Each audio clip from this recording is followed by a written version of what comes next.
My dear students, welcome back to my channel. आज हम आपको इस वीडियो में रसायन विज्ञान से महत्वपूर्ण रासायनिक सूत्र के बारे में बताने वाले हैं। अगर आप लोग इसको देख लेते हैं तो जितने भी रासायनिक सूत्र होते हैं आपको बड़ी आसानी से याद हो जाएगा। इसमें मैंने सभी रासायनिक सूत्रों को लिया है, एक भी रासायनिक सूत्र मैंने नहीं छोड़ा है जहाँ तक बन पाया है। तो आइए एक एक क्रम करके आप देख लीजिए, क्योंकि आपके बोर्ड एग्जाम में इससे एक ना एक क्वेश्चन जरूर लेंगे और आगे भी मिलते रहेंगे। तो देखें, पहला है जल। तो जल का जो सूत्र होता है, रासायनिक सूत्र, इस होता है H2O। H2 होता है। नमक है दूसरा, जिसको सोडियम क्लोराइड कहते हैं, इसका रासायनिक नाम है सोडियम क्लोराइड। तो इसका सूत्र होता है NaCl। कुछ रासायनिक सूत्र होते हैं जिनको हम जो है उनके आयनों से धनायन एवं ऋणायन आयनों से बना सकते हैं। उसका मैंने एक वीडियो बना दिया है, आप चैनल पे के प्लेलिस्ट में जाके देख सकते हैं। और जिनको याद करना है आप उसको याद कर लें।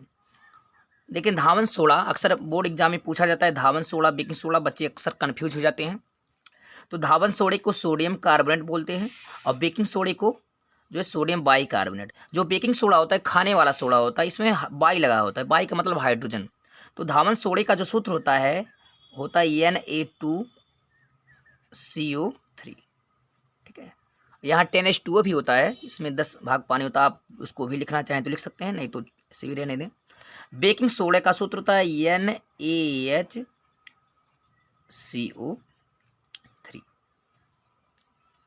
तो यहाँ बेकिंग सोडा जो खाने वाला सोडा, इसमें हाइड्रोजन होता है, जो धावन सोडा होता है उसमें हाइड्रोजन नहीं होता है। इस चीज़ को ध्यान दें। एक क्वेश्चन और पूछा जाता है आपसे कि जो आग बुझाने के लिए किस गैस का उपयोग होता है, यानी इसमें जो है धावन सोडा ऑप्शन में दे देता है, बेकिंग सोडा होता है, कौन सा लवण है जो है।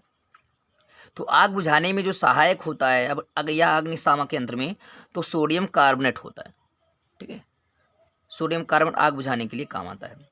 बुझा चूना, चूना का पानी जिसको कहते हैं, जिसका जो रासायनिक नाम होता है कैल्शियम हाइड्रोक्साइड, इसका सूत्र, तो इसका सूत्र होता है CaOH का whole twice, calcium hydroxide.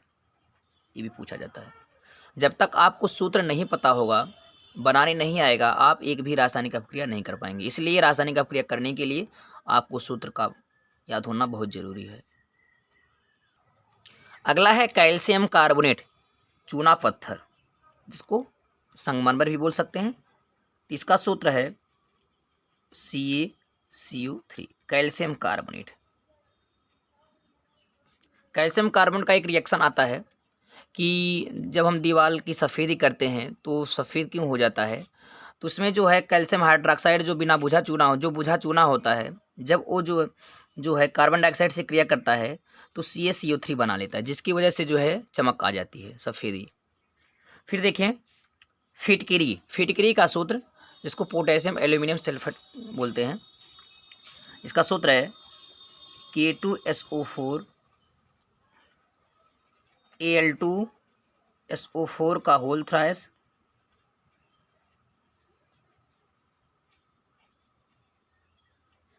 (24H2O).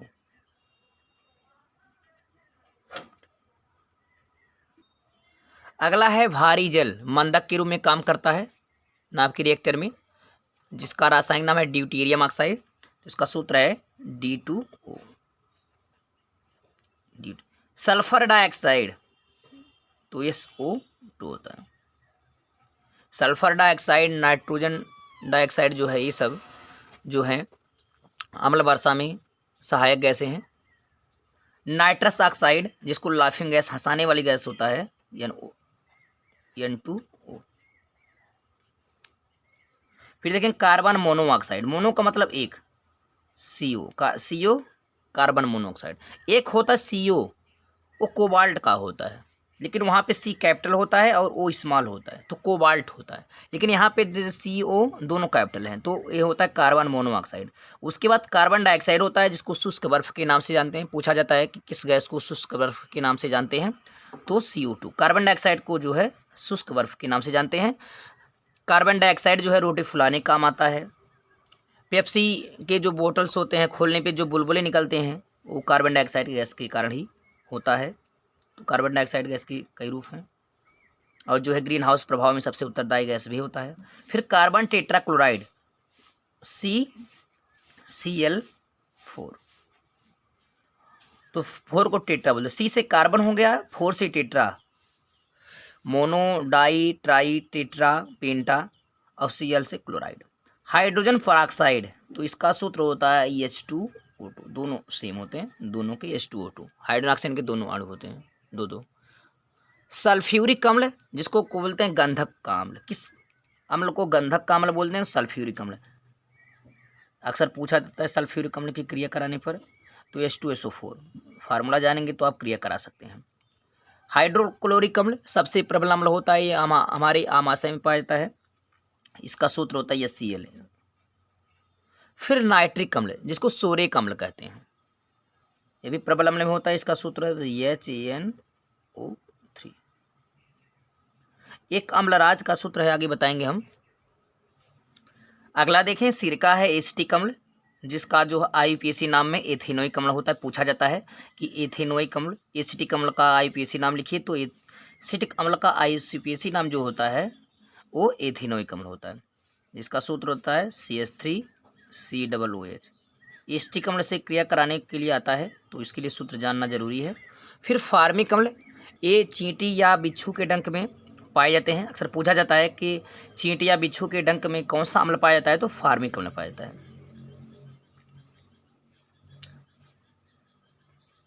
और इसको बोलते हैं मेथेनोइक अम्ल, इसका जो IUPAC नाम होगा वो मेथेनोइक अम्ल होगा, तो इसका HCOOH सूत्र होता है। COOH ओइक एसिड है, ये फंक्शनल ग्रुप है। एथिल अल्कोहल, जिसको एथेनॉल बोलते हैं, IUPAC नाम जो है एथेनॉल होता है, इसको याद कर लें। इसका सूत्र होता है C2H5OH। जो OH होता है, इसका ये मतलब है कि OH जो एल्कोहल है, एल्कोहल समूह है, आल लगा होता है, और COOH जो है कार्बोक्सिलिक समूह है, ओइक एसिड लगा होता है। फिर अगला है मेथिल एल्कोहल, जिसको मेथेनॉल कहते हैं। मेथिल अल्कोहल का जो IUPAC नाम होगा वो मेथेनॉल, तो हो जाएगा CH3OH। फिर पोटास एलम, अगला है पोटास एलम का सूत्र। तो पोटास एलम का सूत्र फिटकरी जैसा ही है, थोड़ा सा बड़ा, K2SO4 Al2SO4 का होल ट्वाइस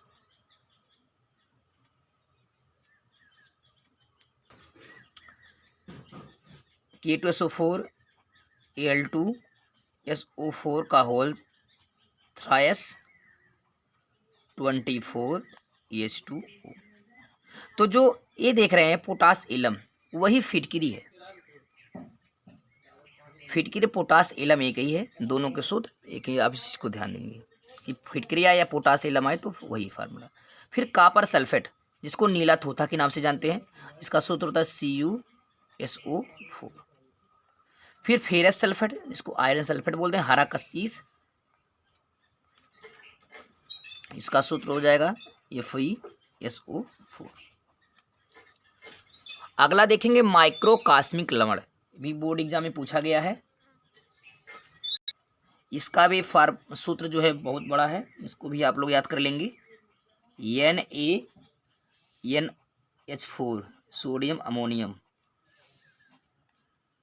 HPO4 बाईफास्फेट और 4H2O। ठीक, सोडियम अमोनियम बाईफास्फेट ये होता है। फिर मेथेन है, किस गैस को मार्स गैस के नाम से जानते हैं, ये भी पूछा जाता है, तो मेथेन को ही मार्स गैस के नाम से जानते हैं, जिसका सूत्र होता है CH4। एथेन, ए एल्केन समूह है, ए एल्केन समूह है, एल्केन समूह का जो संरचना सूत्र होता है या सामान्य सूत्र CnH2n+2 होता है। यानी कार्बन एक गुना है तो हाइड्रोजन उसका दूना होता है, दूना के बाद भी हम +2 जोड़ लेते हैं। कार्बन एक गुना है, हाइड्रोजन उसका दूना है, दूना में 2 जोड़े हैं तब 4 हुआ है। उसे एथेन है तो 2 कार्बन को एथ बोलते हैं, C2 हो जाएगा, और हाइड्रोजन इसका दूना होगा तो 2 दूनी 4, और दूना करने के बाद 2 जोड़ दिए तो 6 हो जाएगा। फिर बेंजीन, बेंजीन C6H 6, इसका सूत्र दोनों सेम होते हैं। फिर ग्लूकोज, ग्लूकोज का पूछा जाता है C6H12O6, ये ग्लूकोज का है। शर्करा चीनी C12H22O11, इसको भी आप लोग याद कर लेंगे। फिर ब्लीचिंग पाउडर है जिसको विरंजक चूर्ण के नाम से जानते हैं। पूछा जाता है कि ब्लीचिंग पाउडर बनाने की विधि, तो ब्लीचिंग पाउडर बनाने की सबसे आसान विधि है बुझा चूना जब क्लोरीन से क्रिया करता है तो ब्लीचिंग पाउडर बनता है, ठीक है, जिसका सूत्र होता है CaOCl2 यानी calcium oxy chloride. Sodium hydroxide यानी कास्टिक सोडा जिसको बोलते हैं, सबसे प्रबल क्षार होता है NaOH।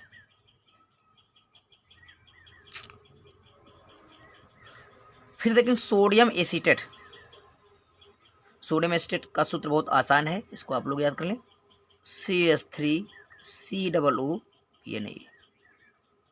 ठीक है।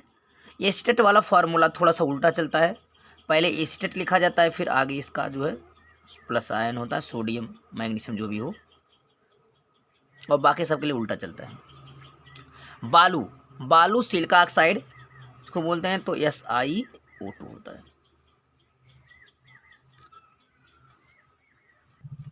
अगला देखेंगे फॉर्मल्डिहाइड, एल्डिहाइड समूह का है। मेथेनल जिसका नाम है मेथेनल, तो हो जाएगा अल वाला CHO होता है एल्डिहाइड समूह में, तो हो जाएगा HCHO, ये फॉर्मल्डिहाइड का सूत्र है मेथेनल का। उसके बाद है एसिड एल्डिहाइड इथेनल, तो हो जाएगा CH3CHO। अगला है नौसादर जिसको अमोनियम क्लोराइड के नाम से जानते हैं, तो हो जाता है NH4Cl। अगला है अम्लराज जिसका अंग्रेजी नाम है एक्वारेजिया। अम्लराज ऐसा अम्ल है जिसमें दो अम्ल मिक्स होते हैं, मिले होते हैं, जिसमें आप सोने चांदी डाल दें तो घुल जाते हैं। अक्सर पूछा जाता है कि किस अम्ल में जो है सोने चांदी आदि घुल जाते हैं, तो अम्लराज होता है। तो इसमें जो है 3 हिस्सा जो है Cl होता है और 1 हिस्सा जो है नाइट्रिक अम्ल होता है, और दोनों ही बहुत प्रबल अम्ल होते हैं HNO3। आप इसको क्रम बदल सकते हैं, आगे HNO3 लिखें प्लस 3HCl लिखें तब भी काम चल जाएगा, दोनों तरीके से लिख सकते हैं, इसको आगे पीछे क्रम बदल सकते हैं। तो 3HCl प्लस HNO3 यानी इसका अनुपात जो है 3:1 है, या ऐसे 1:3, तो ऐसे होता है कि 3 हिस्सा जो है HCl होगा, 1 हिस्सा नाइट्रिक अम्ल होगा, दोनों प्रबल अम्ल हैं। अगर आप इसमें इस अम्ल में सोने चांदी डालते हैं तो जो है घुल जाते हैं। अगला है प्लास्टर ऑफ पेरिस। पेपर में पूछा जाता है कि प्लास्टर ऑफ पेरिस बनाने की विधि, जिप्सम बनाने की विधि। प्लास्टर ऑफ पेरिस से जिप्सम, जिप्सम से प्लास्टर ऑफ पेरिस, एक घुमा फिरा के देता है। ऐसे ही धावन सोडा से बेकिंग सोडा बनाना, बेकिंग सोडा से धावन सोडा बनाना। ये 2-4 क्वेश्चन जो हैं आप लोग इसको याद कर लें। और उसके बाद जो है ब्लीचिंग पाउडर बनाने की विधि, ये बहुत इंपॉर्टेंट क्वेश्चन है। तो प्लास्टर ऑफ पेरिस जो है ये मूर्तियाँ बनाने काम आता है, और हड्डी उड्डी टूट जाती है तो प्लास्टर करने काम आता है, इसको POP बोलते हैं। तो इसका सूत्र होता है कैल्शियम सल्फेट CaSO4, ठीक। अब इसमें इसको हाफ हाइड्रेट बोलते हैं, half hydrate, calcium sulphate half hydrate, यानी कैल्शियम सल्फेट में आधा हिस्सा जो है पानी होता है, और जिप्सम में 2 जल होता है। बस इतना आपको याद करना है। इसमें 1/2 आधा हिस्सा पानी होता है, इसमें 2 हिस्सा पानी होता है, CaSO4 × 2H2। तो प्लास्टर ऑफ पेरिस अब जिप्सम में थोड़ा सा अंतर है, दोनों कैल्शियम सल्फेट हैं। इसमें प्लास्टर ऑफ पेरिस में हाफ हाइड्रेट, आधा हिस्सा जल होता है, इसमें 2 हिस्सा जो है जल होता है, 2H2। आई होप ये वीडियो आपको समझ में आया होगा। अगर ये वीडियो आपको समझ में आए तो उसको लाइक से रिकमेंड करें, और कमेंट के माध्यम से आप बताएं कि आपको वीडियो कैसा लगा। अगर आप लोग अभी हमारे चैनल को सब्सक्राइब नहीं किए हैं तो उसको सब्सक्राइब कर लें, और बेल आइकन्स को दबा दें ताकि आने वाली हर वीडियो की नोटिफिकेशन आपको समय से मिलती रहे। और इस वीडियो को आप देख ही लें, आपके लिए बहुत ही कारगर साबित होगा। चाहे जो एग्ज़ाम हो, इससे एक ना एक क्वेश्चन जरूर पूछे जाते हैं। तब तक के लिए take care, thank you, good bye.